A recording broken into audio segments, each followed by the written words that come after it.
আমি ধাপে ধাপে ব্যাখ্যা করছি উইলিয়াম ব্লেকের লন্ডন কবিতার line by line.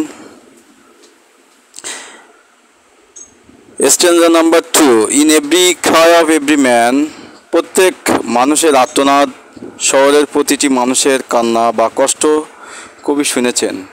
In every infants Cry of fear, প্রত্যেক ভীত শিশুর কান্না। অবলা শিশুদের মধ্যেও ভয় আর নিরাপত্তাহীনতার অনুভূতি। In every voice in every ban, প্রত্যেক কণ্ঠে, প্রত্যেক নিষেধাজ্ঞায়, প্রতিটি কথাবার্তার সমাজের আইন বা নিয়ম, অন্যায়ের ছাপ। The mind forged manacles I hear, আমি শুনেছি মানুষের মস্তিষ্কে তৈরি শিকলের শব্দ।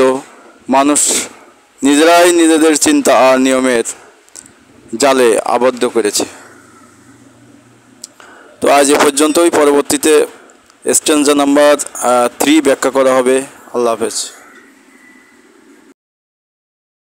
3, how the chimney sweeps cry, চিমনিটি পরিষ্কার করা শিশুর কান্না কেমন করে। দরিদ্র শিশুরা চিমনি পরিষ্কার করতে গিয়ে কষ্ট পাচ্ছে। এভরি ব্ল্যাকিং চার্চ অ্যাপেলস, কালো হয়ে যাওয়া চার্চকেও আতঙ্কিত করে। চার্চ যা ন্যায়ের প্রতীক হওয়া উচিত তা নিজেও কুলুষিত ও নষ্ট হয়ে গেছে।